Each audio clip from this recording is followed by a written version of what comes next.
Action. Action. Hello, my name is Teresita Blanco, the Artsy sister, and this is part 2 of chapter 6. That's a stupid question. They're in the pickle jars, yelled Ivy. She usually started yelling aloud whenever she was scared. The last encounter with the strange doll had left everyone quite shaken. I placed my hand on her shoulder and said to her, "Don't worry, the pickle people are dolls just like the ones we found." Giving a sigh of relief, we all went inside the elevator. When the door opened, we felt a strange chill in the air. The entire place was bathed in darkness. We lighted our torches and started looking for a light switch. While we searched, I found Damon on the floor. Putting the light over his face, I saw that he was afflicted. I kept this knowledge to myself. Turning off the light, I walked in the darkness. I used the mouthless sound to search for the beast that was possibly nearby.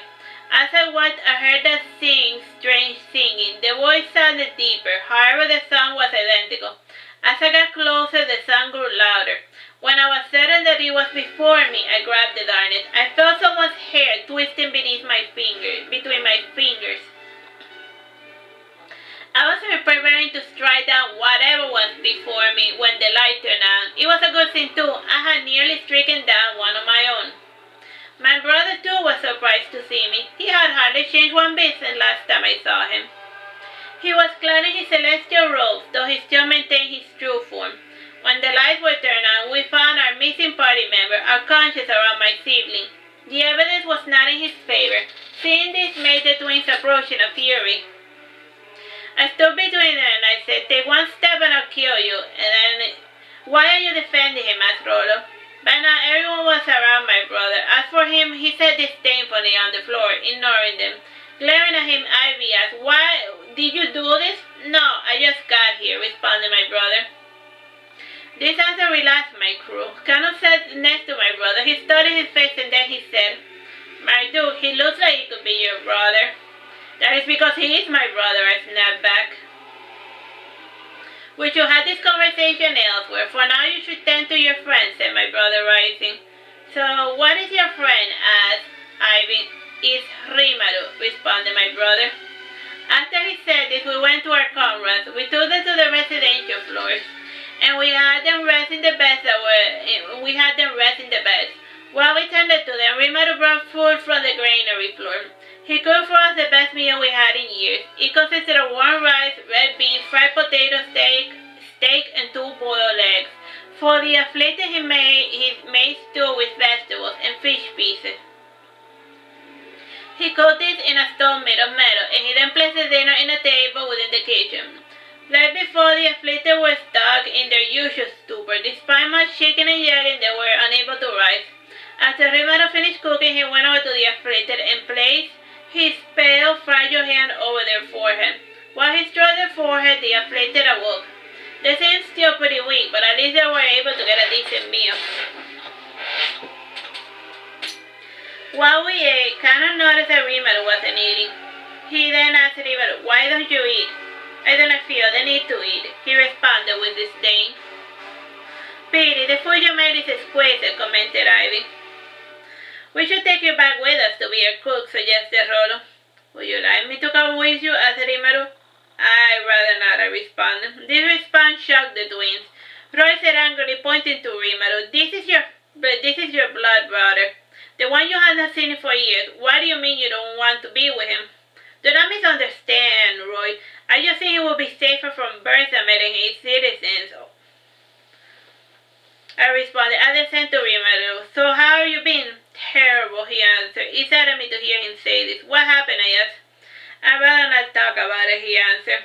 Once dinner was over, we tried to go to sleep. We left the lights on the room just in case. I shared a bed with Rimaru. He fell asleep while resting his head on my shoulder. While he slept, I tried to stay awake. I was afraid that he would disappear the second I fell asleep. Eventually, sleep descended upon me.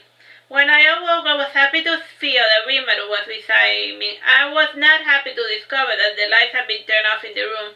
Feeling me stir, Rimaru stroked my face gently. He said half sleepily, "Don't worry. Mikala won't bother you guys ever again." In a whisper, I asked, "Mikala? You mean the vampire shit that's been hunting us?" "Shh," Go back to sleep, he said, pulling the sheets closer around himself. The bed sheets. It took me longer to fall asleep. In the darkness, I could feel Mikala lurking nearby. Twice I felt her hot breath by my neck. Twice I heard Rimaro slapping her in the face. Each time he slapped her, she gave a small childlike whimper. Many a times I felt her hovering over us in the darkness. Like a creepy specter, she would go from bed to bed to watch us sleep. The time? 9 minutes. Once she got bored, she lay down beside me. She rested her head on my shoulder and also fell asleep. When I saw that her breathing had become regular, I allowed myself to fall into a deep slumber. The next day, I awoke with both my shoulders asleep. When the light was turned on, I saw that Mikala looked different from the first time I saw her. Overnight, she seemed to have shrunk to the size of a 12-year-old girl. Her body was long and slender. Her hair only went as far as her neck. It was also blonde and curly. She seemed to be wearing a frilly pink nightgown decorated with laces and ribbons. Her hair too had little pink ribbons. If I was not already aware of her true nature, I would have thought she was the most innocent girl in the world. By now the others were awake. It seemed as if I had overslept. Seeing me awake, Ivy asked, "Who is that girl? Is she another sister that you never told us about?" "Her name is Mikala. This little minx is the one who has been bleeding us dry these past few days," I answered, getting up. Mikala and my brother were still sleeping. "She is harmless during the daylight. It is at night when she becomes a problem," I said, getting out of the bed. When I got dressed, Ivy said, "The others had just finished breakfast. Do you want me to whip something up for you?"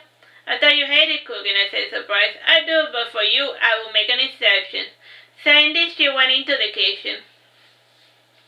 While I ate, Ivy told the others about Mikala. When I was done eating, I saw them all crowding around the girl. Pushing aside, I stood between them and the girl who was asleep next to my brother. I said to them in a whisper, "Let's go to the kitchen. We can discuss the girl in private." When we were all assembled, the twins were the first to speak. "I think we should kill her. She poses a danger to us all." "I disagree. A well-tamed monster can be an asset," responded Cannon. "Yeah, she is pretty powerful. It would be a shame to kill someone like her," answered Ivy. "You're right. We can use her to attack our enemies at night," added Damon. "Well, the decision is not up to us," said Rollo, looking at me. "Marduke, what do you think?" "I think we should leave the girl alone. My brother can vouch for her. She has pretty good control over her vampirism," I answered. "Really?" asked Ivy. "I have my doubts." "Yes, really. She was in our room last night, hovering over us," I answered. "Creepy," said Roy, trembling. "So what now?" asked everyone. "Now we play the waiting game," I answered. Alright, this is the end of the chapter.